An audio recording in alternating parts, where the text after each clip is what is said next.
Hello दोस्तों, कैसे हैं आप सब। आज हम लोग पढ़ेंगे क्लास 10th का chemistry lesson number 2। Lesson number 1 हम लोग पढ़ चुके हैं पहले। अगर आप उसको नहीं देखें, डिस्कशन में लिंक होगा, उसको देख लीजिए पहले, तब यहाँ पे आइएगा। ठीक, दूसरा चैप्टर स्टार्ट करते हैं। क्लास 10th है, सब्जेक्ट है केमिस्ट्री,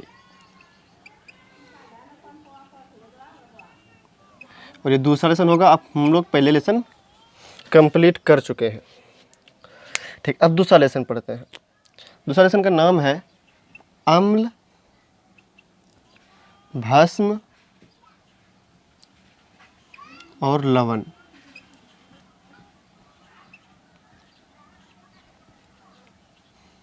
अम्ल, भस्म और लवण। अम्ल को इंग्लिश में कहते हैं एसिड, भस्म को बेस एंड लवण को साल्ट। इसी के बारे में हम सबको पढ़ना है। पूरा चैप्टर ये इसी के बारे में, अम्ल, भस्म और लवण, तीन के बारे में ये पूरा चैप्टर है। समझते हैं पहले कि ये सब टर्म जो है ये सब है क्या। अम्ल ये शब्द आखिर है क्या। ठीक, अम्ल, इसी के बारे में समझते हैं पहले। अम्ल ये शब्द जो आया है ये लैटिन भाषा के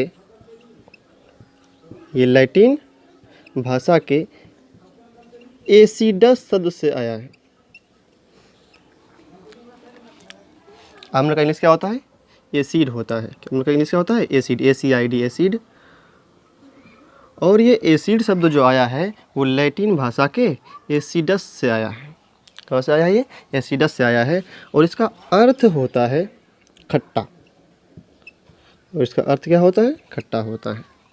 मतलब ये अम्ल जो है ये लैटिन भाषा के एसिडस शब्द से आया है और इसका मतलब होता है खट्टा।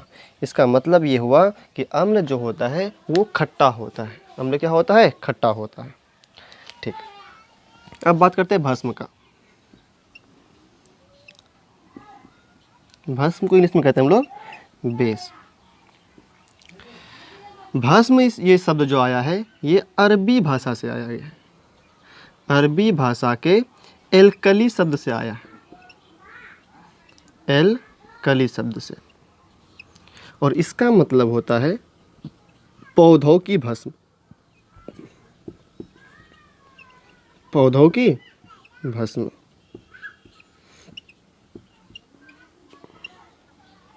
एल्कली शब्द से आया। पूछा जाए आपसे, बताइए अम्ल शब्द कहाँ से आया है, किस भाषा का शब्द है ये, तो बोलना है हमको एसिड शब्द जो है, अम्ल शब्द जो है ये लैटिन भाषा के एसिडस से आया है। किस शब्द से आया है ये? एसिडस से आया है। और इसका मतलब होता है खट्टा। इसका मतलब क्या होता है? खट्टा होता है। ठीक, फिर आपसे पूछा जाए, बताइए भस्म क्या है, भस्म कहाँ से आया, किस शब्द से आया है, तो आप लोग बोलिएगा कि भस्म जो है ये अरबी शब्द से आया है। अरबी शब्द के किस शब्द से आया है? ये एल्कली शब्द से। अरबी भाषा के एल्कली शब्द से आया है और इसका मतलब होता है पौधों की भस्म। ऑब्जेक्टिव में पूछ सकता है आपसे, बताइए कि अम्ल ये शब्द जो है, ये एसिड शब्द जो है, ये कहाँ से आया है? एसिडस से आया है। और इसका मतलब क्या होता है, इसका अर्थ क्या होता है? तो इसका अम्ल का अर्थ होता है खट्टा होता है। एसिडस का अर्थ क्या होता है? खट्टा होता है। और भस्म का क्या अर्थ होता है?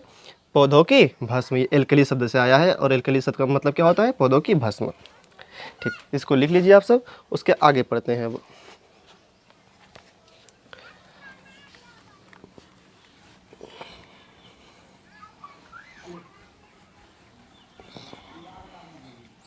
ठीक, 1680 में एक वैज्ञानिक आए, उसका नाम था रॉबर्ट बायल।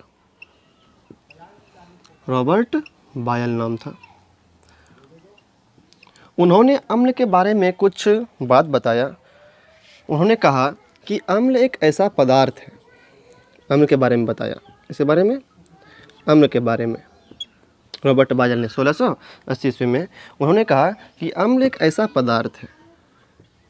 अम्ल एक ऐसा पदार्थ है अम्ल एक ऐसा पदार्थ है जिसका जलीय विलयन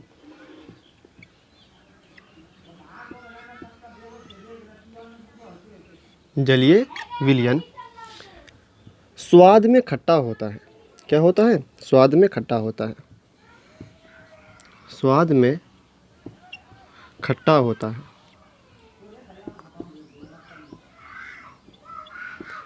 उन्होंने कहा कि अम्ल एक ऐसा पदार्थ है जिसका अगर जलीय विलयन हम देखें तो वो स्वाद में क्या होता है? खट्टा होता है।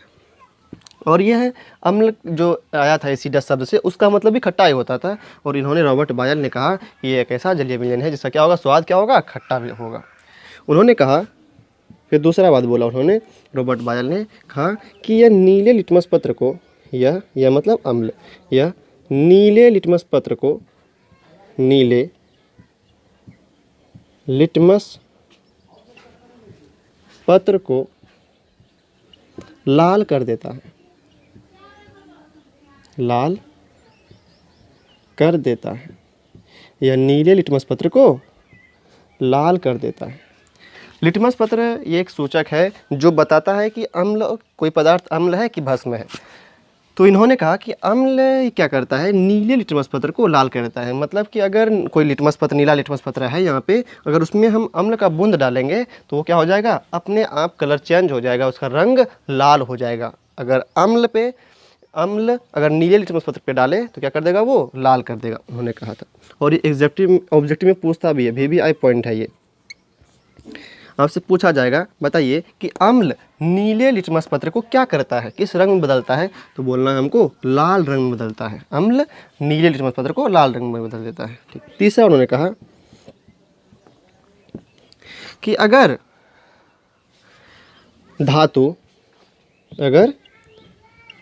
धातु अम्ल से अभिक्रिया करेगा, धातु अम्ल से अभिक्रिया करके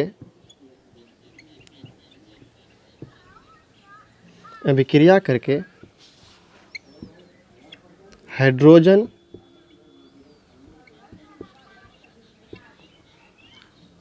धातु अम्ल से अभिक्रिया करके हाइड्रोजन को विस्थापित कर देता है।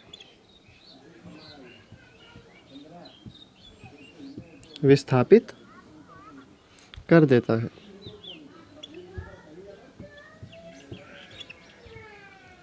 जैसे एग्जांपल पे समझिए कि कोई धातु लीजिए, जैसे हम धातु लेते हैं, एग्जांपल में Na लेते हैं, सोडियम, प्लस कोई अम्ल लेते हैं, हम लोग HCl।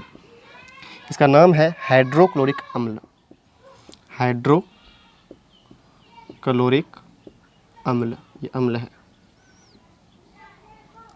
तो रॉबर्ट बायल साहब ने कहा था कि अगर कोई भी धातु हो, अगर वो अम्ल से अभिक्रिया करे तो ये हाइड्रोजन को हटा देगा, हाइड्रोजन क्या करेगा? विस्थापित कर देगा, मतलब यहाँ से इसको भगा देगा। तो बनाता है ये NaCl प्लस H2। तो यहाँ पे 2 आ गया, देखिए यहाँ पे हाइड्रोजन क्या करता है? विस्थापित कर दिया, यहाँ पे संतुलित भी कर दीजिए इसको। तो यहाँ पे 2 आ गया, यहाँ पे भी 2 लगा देते हैं। Cl2 में 2 आ गया, यहाँ पे भी CO2, फिर यहाँ पे भी 2। देखिए क्या हुआ, ये धातु है, ये क्या है? सोडियम क्या है? धातु है। धातु जब अम्ल से अभिक्रिया किया तो इसमें पहले अम्ल में हाइड्रोजन था, लेकिन जैसे अभिक्रिया किया धातु हाइड्रोजन को विस्थापित कर दिया, मतलब हटा दिया, दूर भगा दिया उसको। तो वही कहा था रॉबर्ट बायल ने कि अगर धातु अम्ल से अभिक्रिया करता है तब वह हाइड्रोजन को विस्थापित कर देगा। हाइड्रोजन करेगा? विस्थापित कर देगा। तो आपसे पूछा जाएगा, बताइए अम्ल का परिभाषा बताइए। क्या बताइए? अम्ल का परिभाषा बताइए। तो बोलना है कि अम्ल एक ऐसा पदार्थ है जिसका जलीय विलयन स्वाद में खट्टा होता है, यह नीले लिटमस पत्र को लाल कर देता है। तीसरा, धातु अम्ल से अभिक्रिया करके हाइड्रोजन गैस मुक्त करता है या हाइड्रोजन को विस्थापित कर देता है। क्या क्या बोलना है? कि अम्ल एक ऐसा पदार्थ है जिसका जलीय विलयन स्वाद में खट्टा होता है। दूसरा, यह नीले लिटमस पत्र को लाल कर देता है। तीसरा, धातु अम्ल से अभिक्रिया करके हाइड्रोजन को विस्थापित कर देता है। ठीक। अगर पूछा जाए कि अम्ल किसे कहते हैं तब ये परिभाषा लिखना है। ठीक। और ये बताया था किसने? रॉबर्ट बायल साहब ने। अब अगला पढ़ते हैं।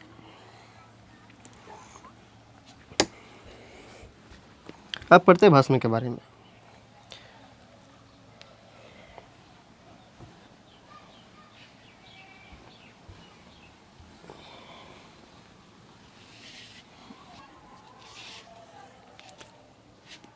भस्म, इसको इंग्लिश में कहते हैं हम लोग बेस। कोई दूसरे वैज्ञानिक आए, उन्होंने भस्म के बारे में भी सिमिलर कहा, जिस तरह अम्ल के बारे में कहा था उन्होंने, उसी तरह भस्म के बारे में भी कहा कि भस्म एक ऐसा पदार्थ है, भस्म एक ऐसा पदार्थ है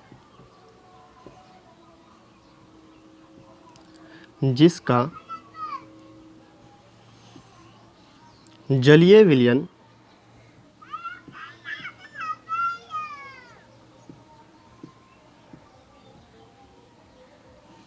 नंबर 1 स्वाद में तीखा होता है, स्वाद में तीखा होता है या कड़वा बोल सकते हैं, बीटर कहते हैं इसको इंग्लिश में, कड़वा होता है। याद रखिए दोनों का भी परिभाषा, अम्ल का भी और भस्म का भी सिमिलर है। उसमें उन्होंने बोला था कि ये अम्ल एक ऐसा पदार्थ है जिसका जलीय विलयन स्वाद में खट्टा होता है, और भस्म के बारे में कोई बोला कि इसका जो जलीय विलयन होगा वो स्वाद में क्या होगा, तीखा होगा। वो क्या होगा, खट्टा होगा, और ये क्या होगा, तीखा होगा। दूसरा का लिटमस पत्र के बारे में कि यह लाल लिटमस पत्र को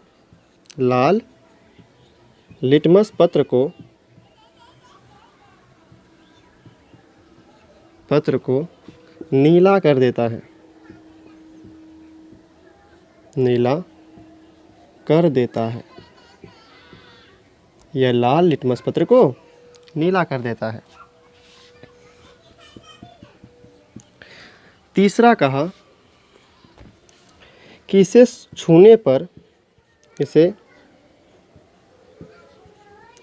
पर साबुन के तरह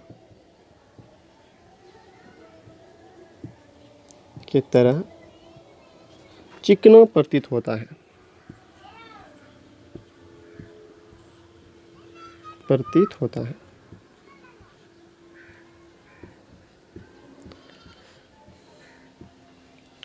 देखिए भस्म क्या होगा, स्वाद में तीखा होगा। दूसरा, यह लाल लिटमस पत्र को नीला कर देता है। यहाँ पे फंसिएगा आप, ये भी इम्पोर्टेंट है, ये भी पूछता है एग्जाम में कि बताइए भस्म लाल लिटमस पत्र को किस रंग बदल देगा, नीला में। लाल को क्या करता है, नीला में बदल देता है। और अम्ल जो था वो नीले लिटमस पत्र को, किसको, नीले लिटमस पत्र को लाल कर देता है, नीले से लाल। अम्ल क्या करता है, अम्ल का काम क्या है, नीले को लाल करना, नीले को लाल करता है ये अम्ल। लेकिन अगर भस्म का बात करें तो भस्म लाल को नीला करता है, भस्म लाल को नीला करता है। अम्ल क्या करता है, नीले को लाल करता है। अम्ल क्या करता है, नीले, अगर अम्ल को नीले लिटमस पत्र में डालेंगे तो उसका रंग लाल हो जाएगा। अच्छा पूछा जाए, बताइए कि अगर अम्ल को लाल लिटमस पत्र में डालें, किस में डालें हम, लाल लिटमस पत्र में डालें, तब क्या होगा, तब कोई चेंज नहीं होगा, कोई परिवर्तन नहीं होगा। लाल को कुछ नहीं करता है, अम्ल लाल को कुछ नहीं करता है, अम्ल सिर्फ नीला को लाल करता है, अम्ल नीले लिटमस पत्र को लाल करता है, लाल को कुछ नहीं करता है। उसी तरह भस्म क्या करता है, लाल लिटमस पत्र को नीला करता है और नीला को ये कुछ नहीं करता है।